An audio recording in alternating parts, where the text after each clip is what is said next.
Amazing than a fully expressed woman, in my opinion.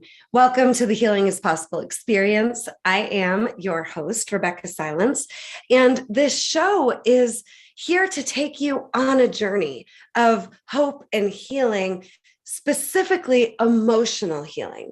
Healing is possible, and emotional healing, in my experience, is what actually gets us healed. We can never control circumstances. We can never control the external factors that haunt us or that are happening right here, right now in our lives. But we can always get to a place where we're emotionally free and clear and fulfilled and the best of ourselves.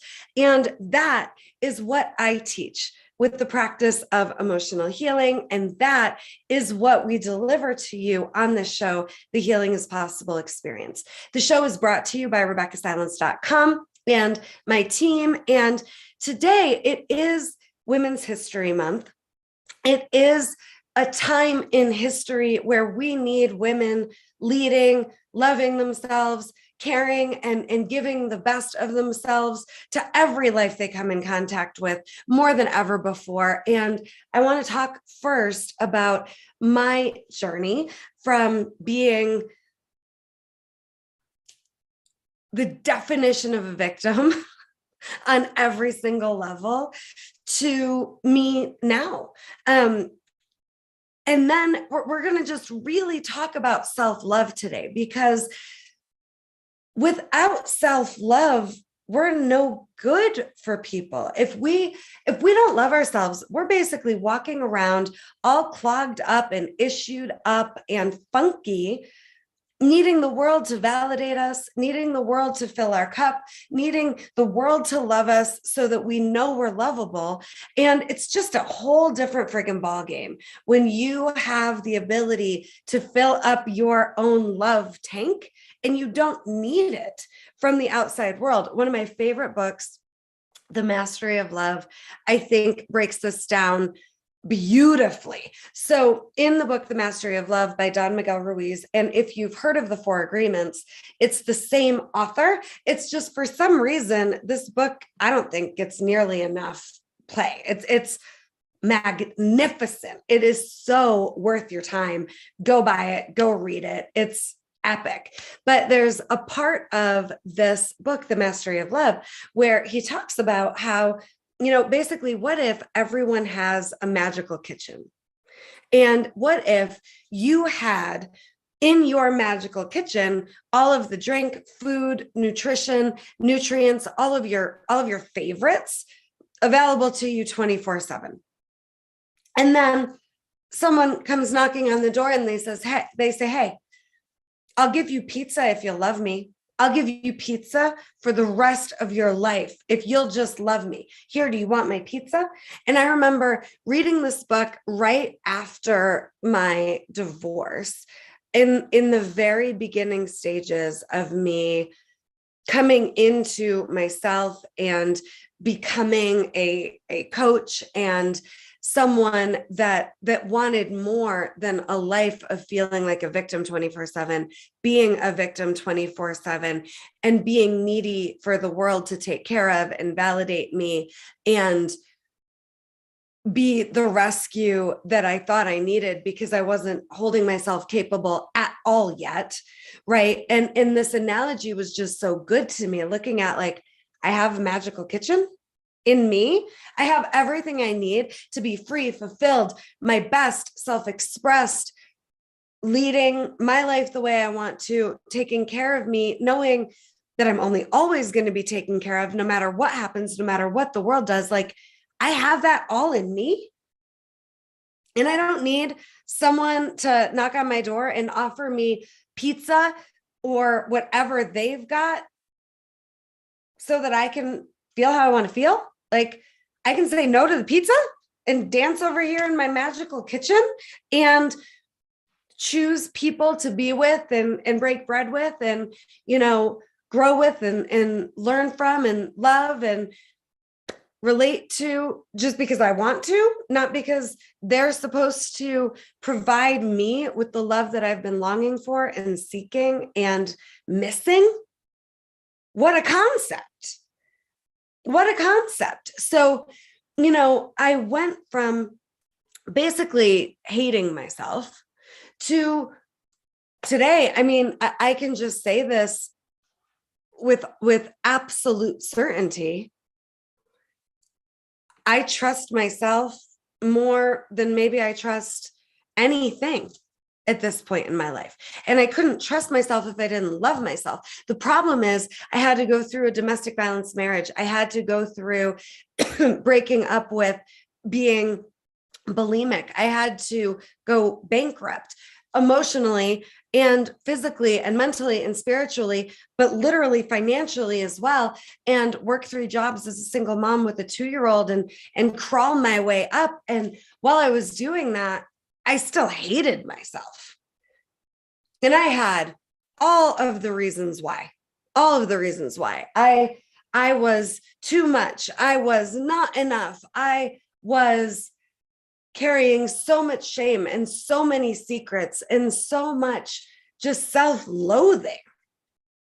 And ironically, at the time that I hated myself the most on the inside, how I looked on the outside, I mean, it was so incongruent. I was fit. I was running marathons. I was a size 0, a size 2. And I couldn't get the external where I needed it to be for me to love myself. And I just kept trying. Maybe if I look good enough, maybe if I have enough money, maybe if I have the right job, maybe if I have the right status. I mean, it really took until cancer for me to finally understand the external is not where it's at. Focusing on the external, it just creates more of an internal hell. And I don't want it to be as hard for women, especially and particularly as it was for me. I don't want it to be as hard for any person. But right now, during Women's History Month, I'm specifically focusing on women because we are absolutely in an epidemic of self-loathing and managing our way through our lives in spite of our shame, secrets, pasts, traumas, wounds, and it is a disservice that we're doing to humanity. I will never forget, I had already gotten a master's in counseling and began work with my first coach. Her name was Carol Reynolds, right after my divorce. And I will never forget being in a seminar in a room with at least 40 or 45 people. And I was her primary support for this event. And that just meant, inviting people to the seminar, making sure we had the drinks and snacks and the location and the room set up. And I was just in charge of kind of those details that were really important, but I was just seeing myself kind of as the wallflower. This was not my show. I was just so excited that there was a woman leader on the planet that was helping people heal their broken hearts so they could love more. That was all Carol's work was about. Heal your broken heart so you can love more. And this one day I had put together this event with her, for her, and we got all these people there. And all of a sudden, in front of everyone, she looks at me and she says, "Rebeccah Silence, you're a leader who's not leading and you're cheating the planet." She's very dramatic, brilliant, amazing. Thank you, Carol. But I could not fathom what was happening. There are all these people here, and she's telling me I'm a leader who's not leading and I'm cheating the planet. And I at first thought, you must be talking about somebody else. Like, I am a shit show. I am not a leader. Like, I have no ability to lead, capacity to lead, credibility to, like, who would follow me? I am a mess. I'm going to do this seminar and go home and eat something and puke it up and probably get drunk and, cry myself to sleep. Like, that was me back then. So she's saying this to me and I couldn't get it really, probably for a few years after, but it was the beginning of this seed of possibility being planted in me that there was more and better of me to give to people, right? And I just want to suggest, no matter how successful you are, no matter how much you think you care about people, there's still more of you to give and be for the people in your life right now and for the world. We're literally in a state of global war in ourselves and with each other and with Russia and Ukraine. And at what point are we going to wake up and care enough to be a part of the solution? And women, we need to be. I'm going to look at you and I'm going to say, potentially you're a leader who's not leading, or you're a leader who could lead more. And I think more than ever, we need you healed and leading, making your particular unique and special difference in the world. And, Carol has since passed. I can't thank her enough for being so ruthless with me. And then I have another woman leader that changed my life and mentored me more than anybody else ever has, Heather Steele. She'll be on the show pretty soon in a few weeks. And you'll get to meet her and experience her if you haven't already. But she's another one that would just kick my ass publicly, because she was like, you have so much to give, and I'm not going to let you off the hook. I'm not going to let you be less of the leader that you actually are on my watch. And I'm so grateful for the training I got from Heather. Carol basically was like, you're a leader. Heather helped me and trained me into becoming this leader that I am today. And I'm just wanting to acknowledge how, you might think just a moment in time with someone is insignificant, but if you're your best, if you're caring about them, if you're saying the loving and sometimes hard truths to them about what you see and how you experience them and what you want for them, you never know how far and wide that ripple is going. I get messages every single day from people letting me know how something I said or something I did changed their lives. And most of the time, I don't even remember it. I was just being with them in a moment. And the thing is, we can't be with people in a moment if we're not able to be with ourselves in all moments, in all flavors and seasons of ourselves and our lives. And particularly, I think that it's easier to beat ourselves up than it is to feel our emotional experience that we're having as we are literally that phoenix version of ourselves rising from the ashes. And, I'm not saying you have to have had really sticky, terrible, painful trauma to have emotional work to do. I'm saying we all have emotional work to do, especially as we're risking and putting ourselves out there. Another beautiful woman leader that I have so much respect for is Brene Brown. She's literally teaching us that there is more to life than our shame. What important life work that she's doing. There is so much more to life than our shame, but we double down on our shame and our guilt and our secrets and our pain. Why? Because we don't think we can survive dealing with it. I do think that's actually the reason why. And we can survive dealing with it by feeling our way through it. I didn't want to feel the experience that I had when Carol called me out in front of everybody. I'll tell you right now, the decade worth of training with Heather Steele, most of the time, I didn't want to feel that. But I could not be more grateful. I didn't want to feel the fear, the anxiety, the depression, the anger, the sadness. I didn't want to feel any of the dark emotions that were running through my veins 24/7 when I was literally dying of cancer. 5-10% chance to live. For those of you that don't know the story, I got diagnosed with cancer at 34 years old while I was 7 months pregnant with my second baby. It did not look good. I was told to plan my will. I was told it was over.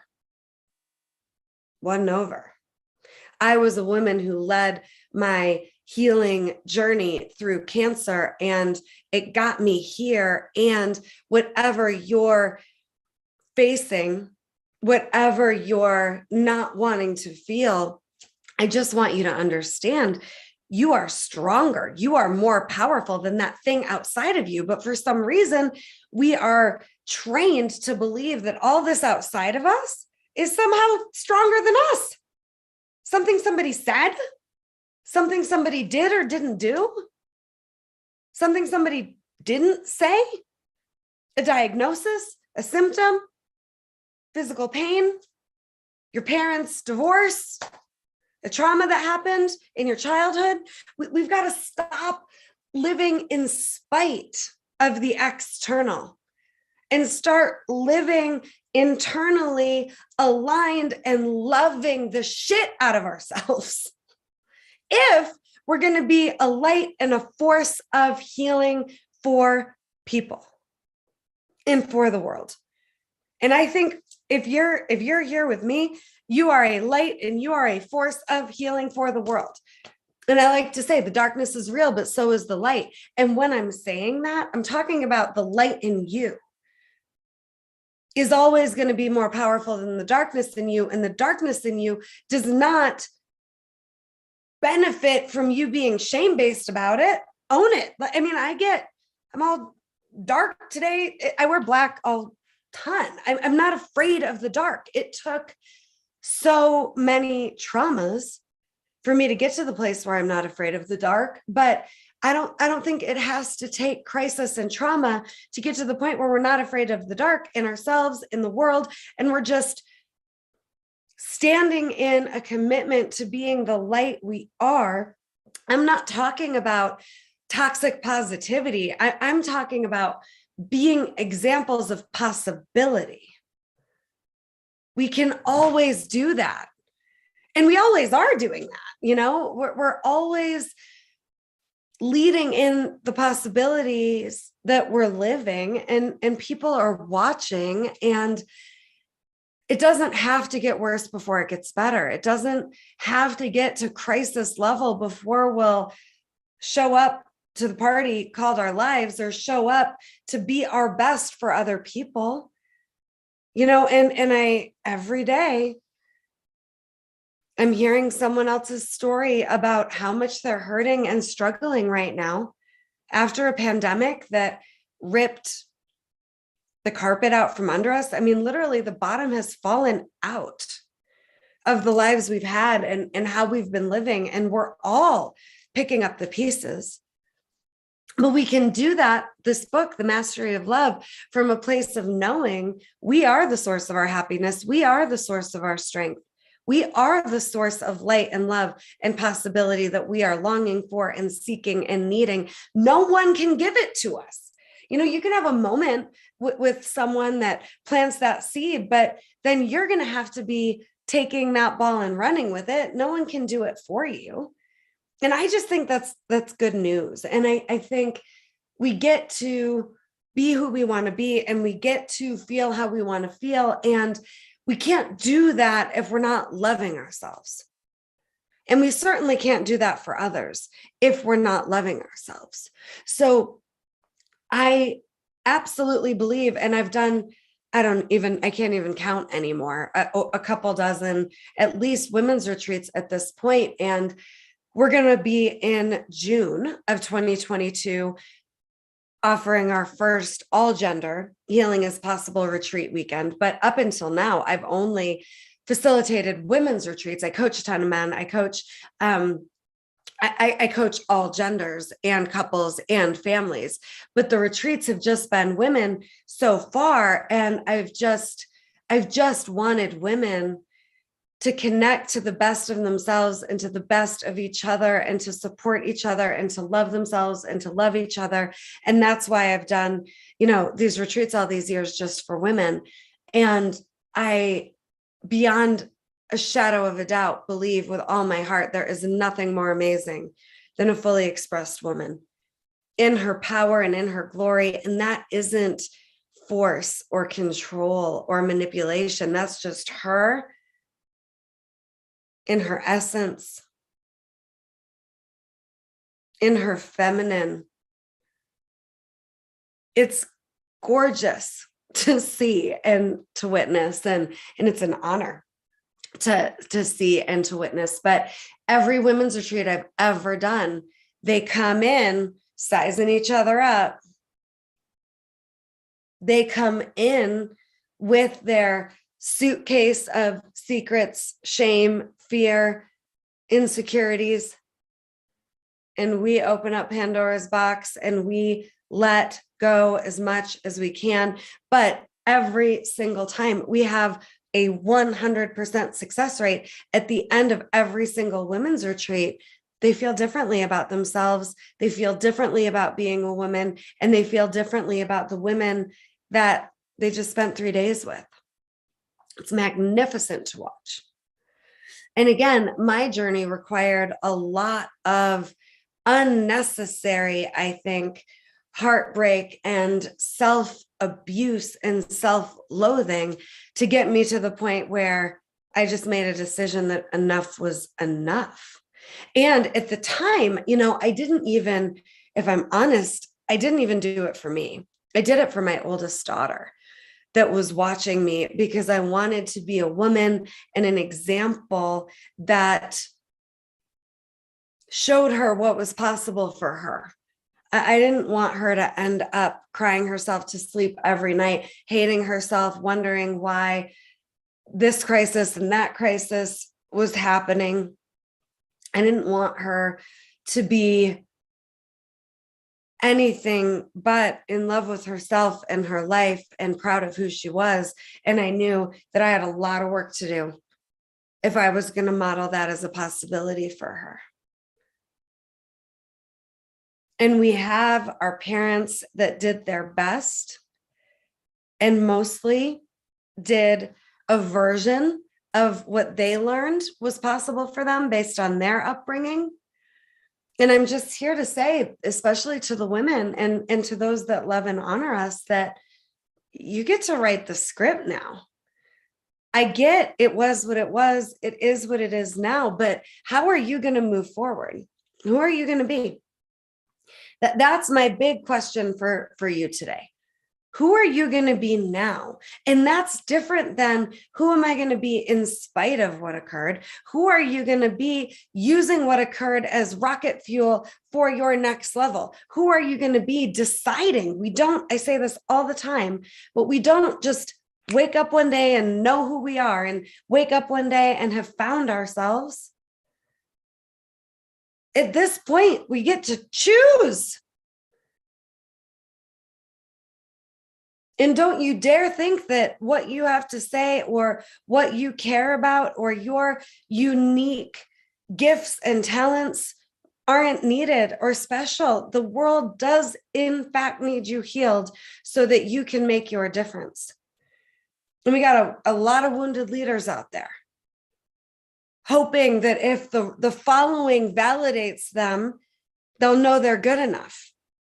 And thank you for leading. I'm not criticizing that. I'm just saying, if and when we need that external validation or the external to be different than it was or is, we can't lead as effectively as we could if we know how to internally do what I just call breathe and align, breathe and align, breathe and align, regardless of all this out here.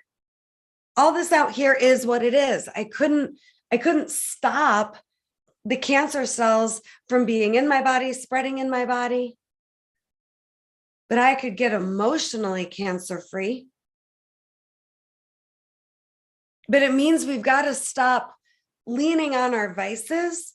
We've got to stop dumbing it down. We've got to stop hating ourselves or any part of our lives. And if you've got regrets, let's tackle those. And if you've got shame, let's tackle that. Because again, it's not the external causing you to feel that way. It's the external helping you see you've still got healing to do.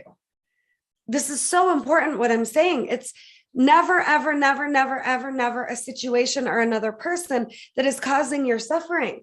They're helping you see what's already going on here. And it's good news to get to the point where you get to see what already is going on here, because then you get to do something about it.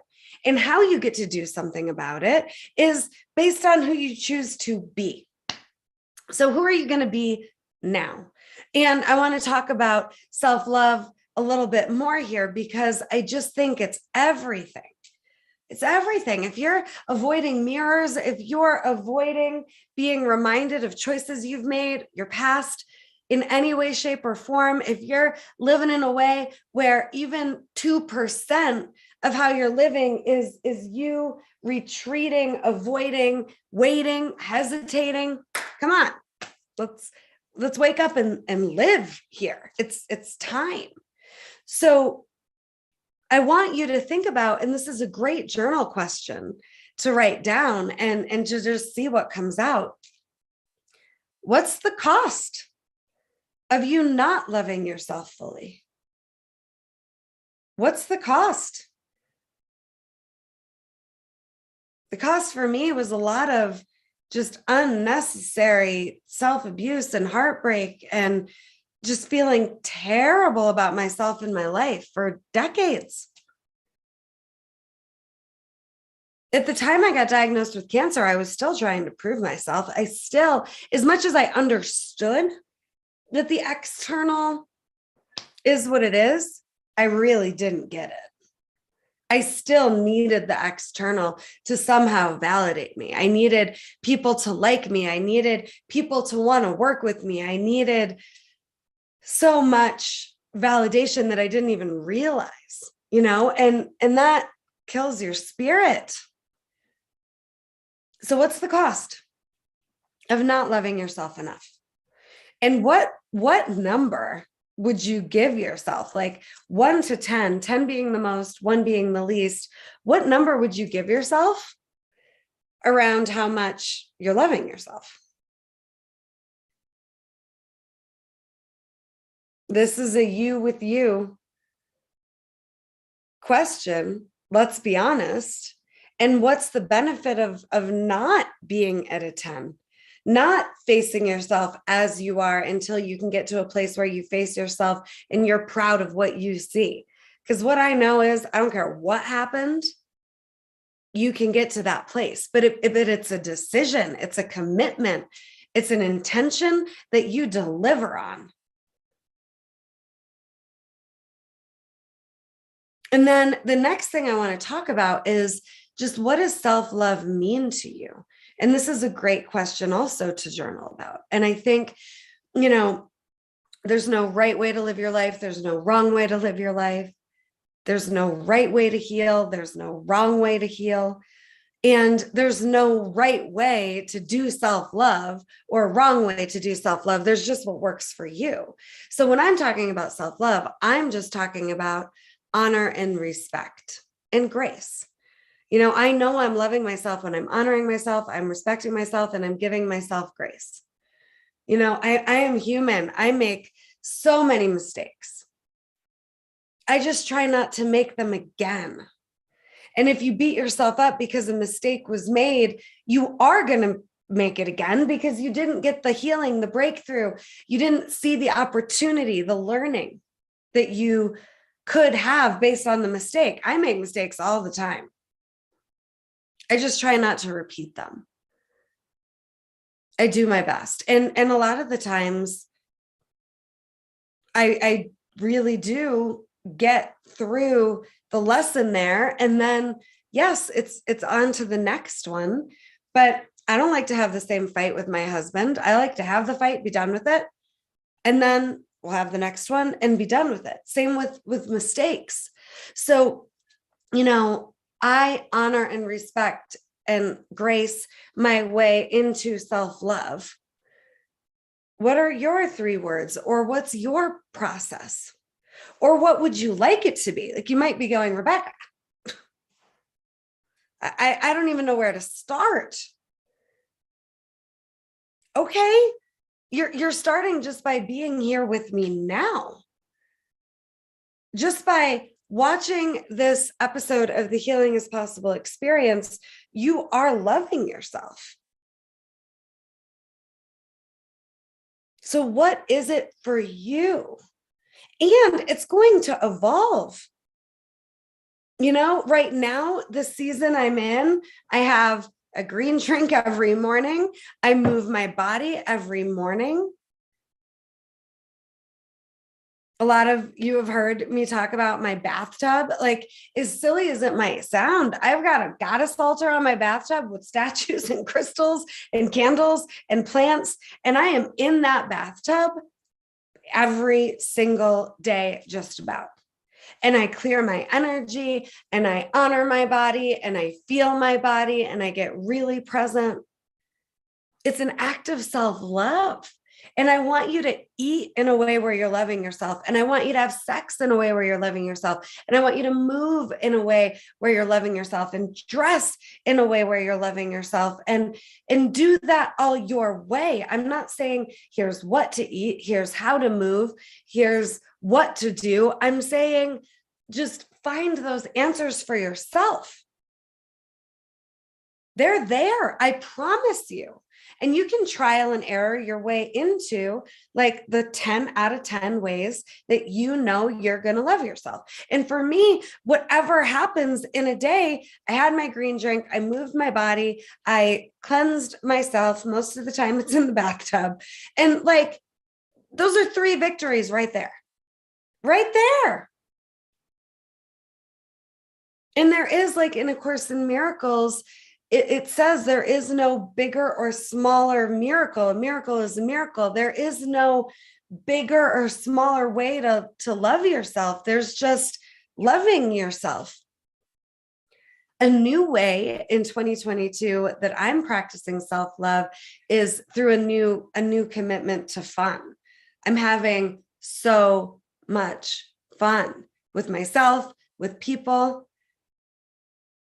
And it took decades to get to the point where, oh my gosh, if I get a day all to myself, just me with me, what a blessing. I love my company now. I love being in my own company, in my body, in my skin, how it is. And I have a whole different body than I used to have. Post-cancer, chemotherapy, 12 surgeries, a postpartum body. I literally had a baby and was stuck in bed for 9 straight months, surgery after surgery.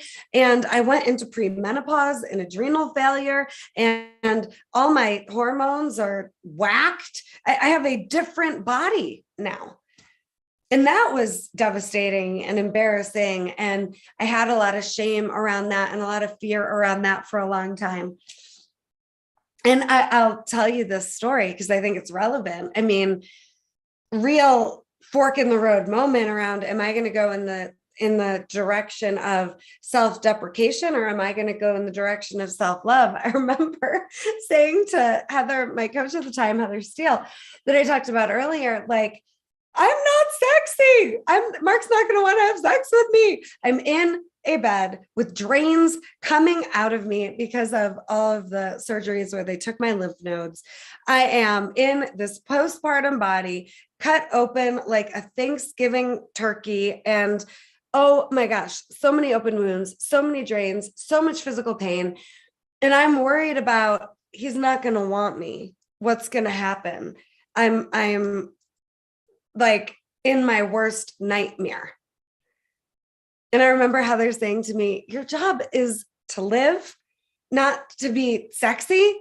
Thank you. And that was such a wake-up call. And I had dinner with Mark. We do a date every single Tuesday night. Mark and I do a date and we take turns planning it. And it's so much fun. Tuesdays are really fun days. I do the Healing is Possible experience. And then Tuesday night is the date night with Mark. And we were on a date just, I think it was last week or the week, I guess it was the week before. Last week we went to Hamilton, which was a blast. Incredible, incredible, incredible to see that show live. But it was the week before. So we were on a date and we went to this little restaurant in Boulder, Colorado that we love. And then we went to the bookstore nearby. I have a book coming out in October. Pre-sales will be happening soon. The book is called Coming Back to Life.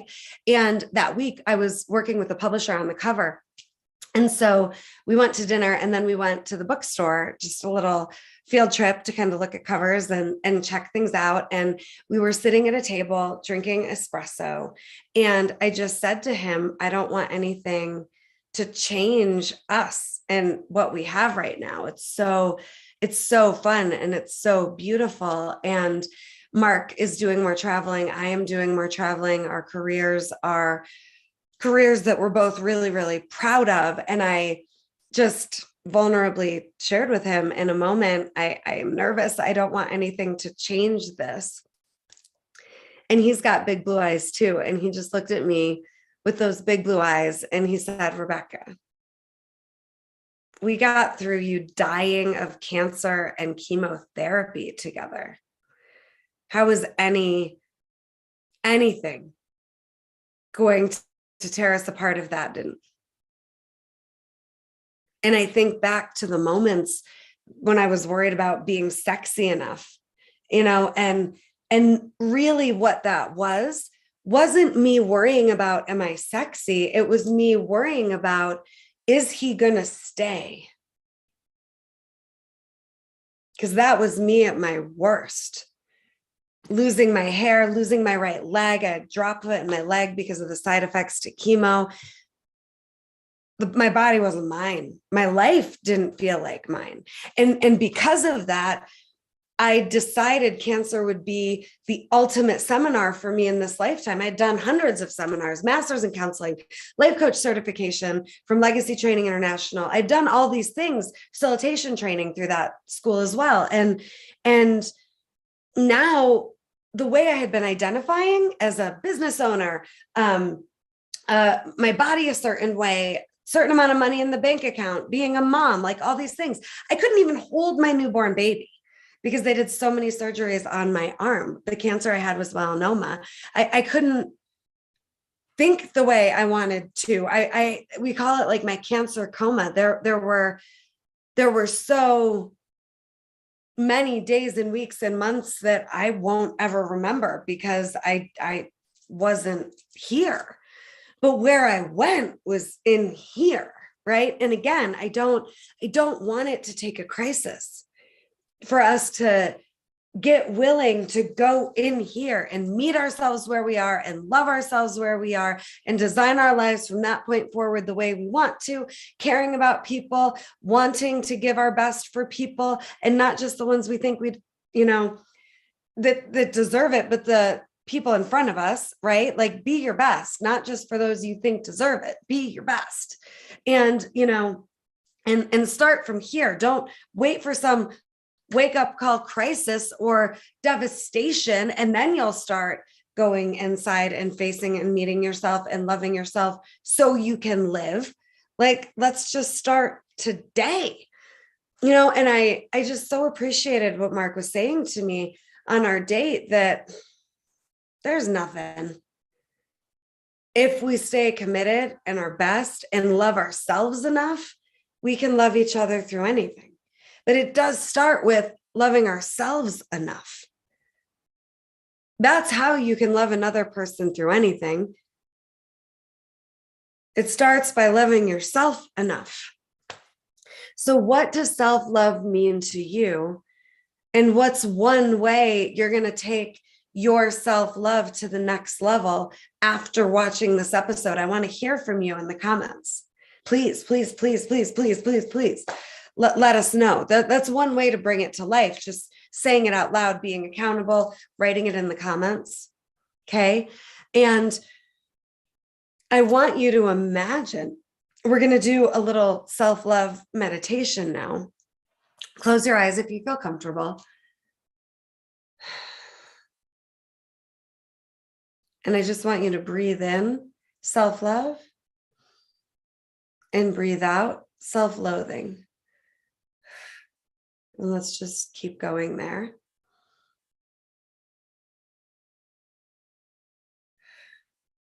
In through your nose,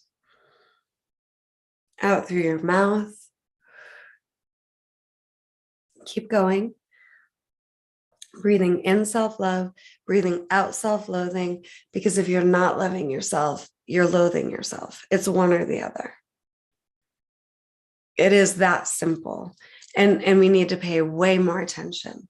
So keep breathing. And now imagine what life would feel like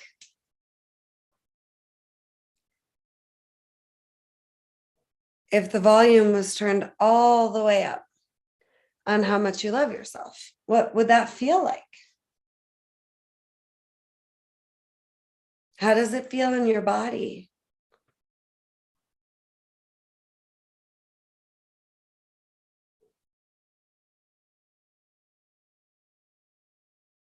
How does it feel in your mind?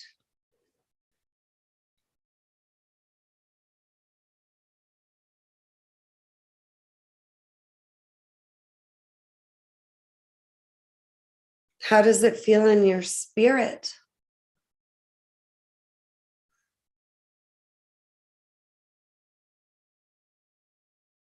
And now see yourself as a version of you that loves yourself fully, unconditionally, unwavering in how much you love yourself.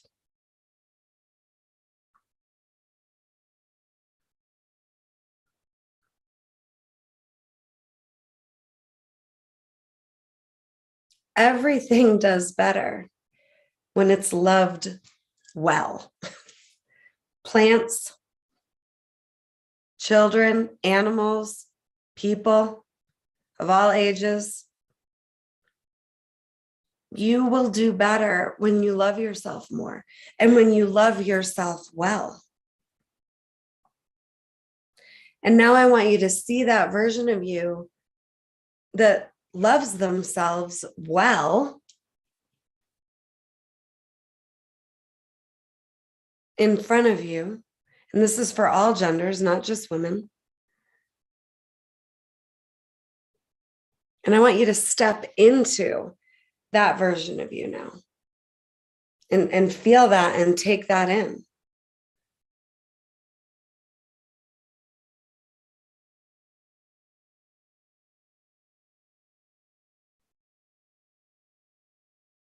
And feel you connecting with and aligning with this highest version of you that loves themselves. Dance around a little. Integrated you with you.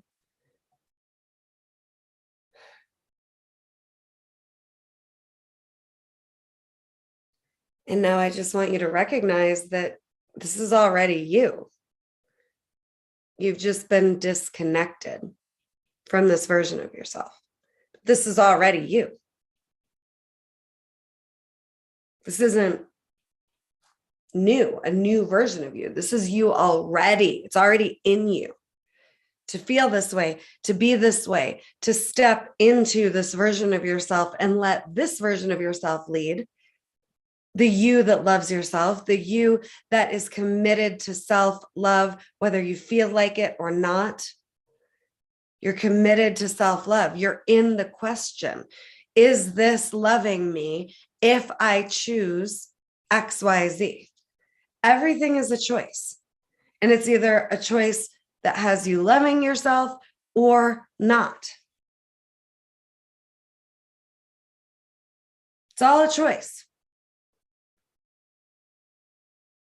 And only you can know. This is the most important piece of our meditation. I just want you to close your eyes and I want you to think about all the ways you could be loving yourself more and see these possibilities in front of you.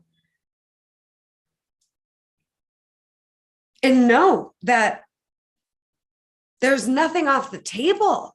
I mean, obviously, harming another person is not loving, right? Other than that, I mean, it's all on the table. Maybe eating a piece of chocolate is self-love to you, and to someone else, that would be self-hate because it would be reinforcing shame. Only you can know how you're loving yourself. Only you can be honest with yourself about how you're living and how you're loving yourself and what's actually loving for you. And I just want you to breathe in self-love and now breathe that out as well. I just want you to embody a commitment to self-love with me, because it's your right.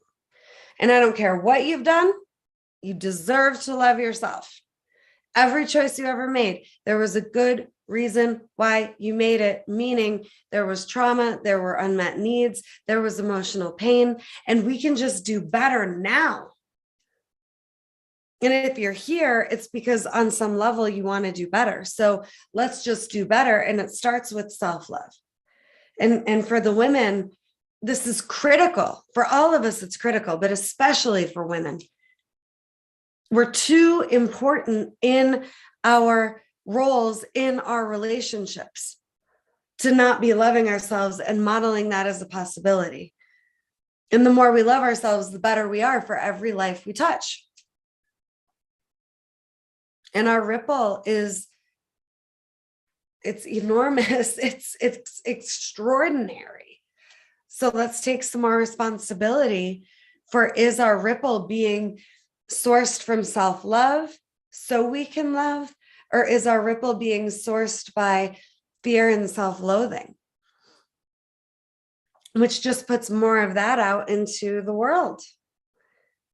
My book, it's called Coming Back to Life. When you're ready, open your eyes and come back. The book is about coming back to life.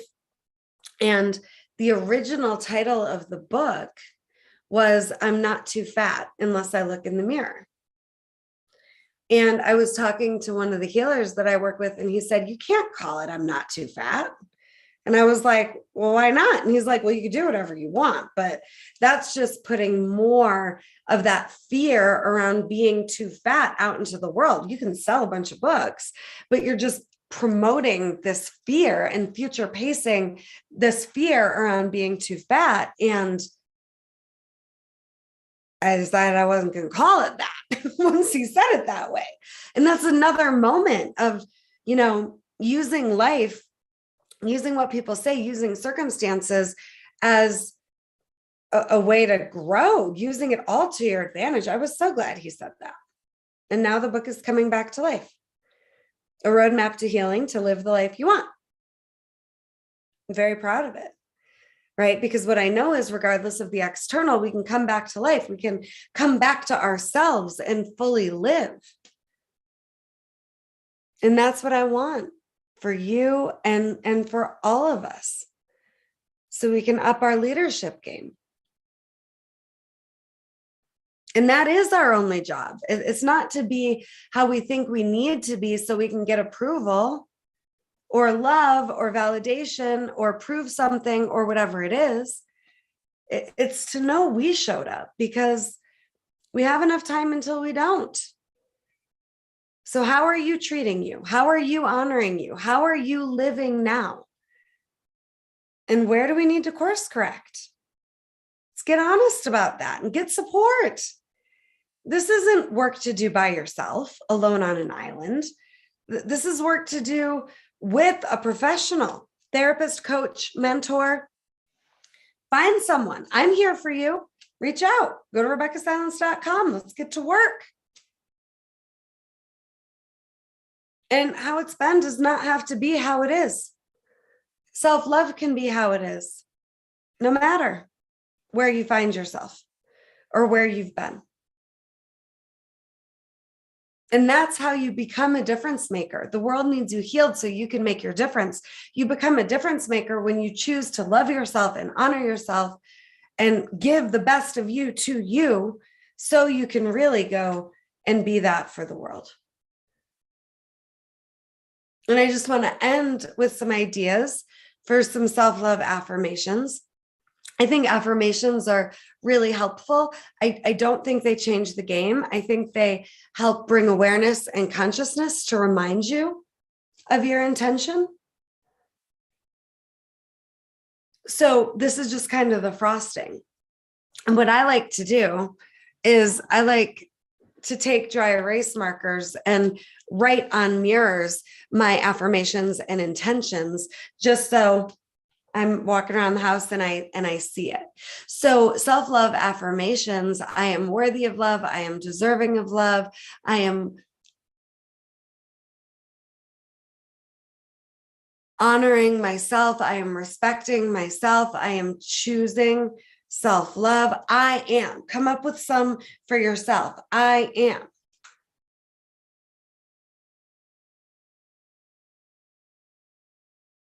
Write it on some mirrors so that you can get reminded. Brendon Burchard likes to talk about setting alarms in your phone to remind you. And you are worthy, and you are deserving. And you're not going to get what you're worth or deserving of from outside of you. You've got to learn how to give it to yourself. And that's how you experience it outside of you. But once you've given it to yourself, you don't really need it from outside of you anymore. And then it happens, and receive it. But give it to yourself. You've got a magical kitchen. You don't need anyone else's pizza ever again. And I'm so proud of you. And I'm celebrating you today. And women, I love being a woman. And I wish and hope for you that you have that same experience for yourself. I want you to love being a woman, and I want you to love being the woman you are, as you reinvent and progress. There's nothing more amazing than a fully expressed woman. And thank you to all of the people that love and honor women. And women, just don't ever underestimate how important your leadership is and how important your ripple is. It's so important.